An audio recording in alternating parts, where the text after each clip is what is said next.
So before I get into this video, thanks for dropping by the channel. If you like the videos, if you find them useful, if you just enjoy hearing me talk, please hit subscribe. Let's get into this. Now, there's an interview with Shelly Finkel on The Boxing Voice, and he is basically saying that the Anthony Joshua fight is off the table for 2019. So the undisputed fight with Anthony Joshua for all the marbles, it's not going to happen in 2019.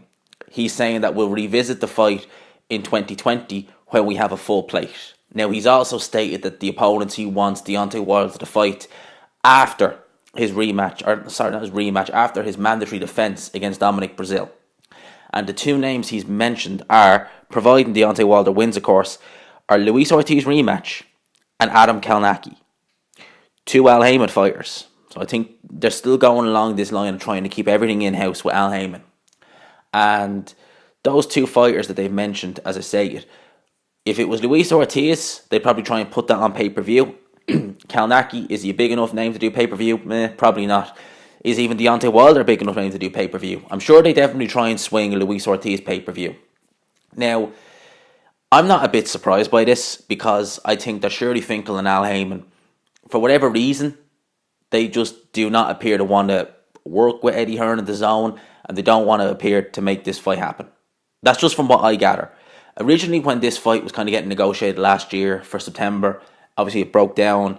I kind of thought it was both parties, because I thought there was kind of a clash of egos there between Eddie Hearn and, Shelly Finkel, Al Heyman, Lou DiBella. But the more this is kind of stretched out, the more I kind of think that Team Wilder just don't want the fight. And I think that Deontay Wilder, he comes out and says a lot that, he has a say in, where he goes in his career and what this happens and all this. I really don't think he does. I think Shelly Finkel, Al Heyman, JD's, Lou DiBella, they all have him just going in one direction, and he's just kind of a passenger. Now, the two names, as I said, that he mentioned were Luis Ortiz, Adam Kalnacki. No mention of Dillian Whyte. Shock, despite the fact he's, number one ranked with the WBC still. So, no mention of Dillian Whyte for the end of the year. I don't really know. I mean, would you want to see a Luis Ortiz rematch, provided he gets through Dominic Breazeale, which I expect him to? Would you want to see him fight Adam Kalnacki? I wouldn't really want to see him fight either of them guys. I've seen the Luis Ortiz fight before. I don't want to see it again. Kalnacki, I've never really rated Kalnacki, to be honest with you. So would I want to see that fight? Not particularly. I'd really like to see Undisputed, but it doesn't look like we're going to get that anytime soon. And, with Bob Arum stating that the Fury Wilder fight's not going to happen until next year anyway, well, which fight is going to happen first? So, those are my thoughts on this. Leave yours down below. This is a short little video, just kind of getting my 2 cents out here. Let me know what you guys think. Do you think that Wilder and Joshua will ever fight? And if they do, who do you think will win that fight? Me personally, if they put everything aside and announced Wilder versus Joshua tomorrow, I would make Joshua favourite, but only slightly. I think Deontay Wilder has some strengths there, definitely. He's very technically sloppy, but he has some strengths there. But I'd definitely make AJ favourite if they ever fought. Likewise, Tyson Fury, if they announce that rematch tomorrow. I think that Fury is getting sharper.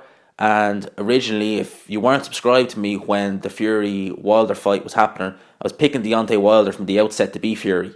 He nearly did, but if they rematch this time, Fury all the way. So those are my thoughts on this. Again, thanks for dropping by the channel. Channel is going really, really amazingly lately, so we want to keep that going. Thanks a million for all the new subscribers I've got over the last couple of days. I hope you enjoy the content. Please leave a like on the video, and as always, I will talk to you after.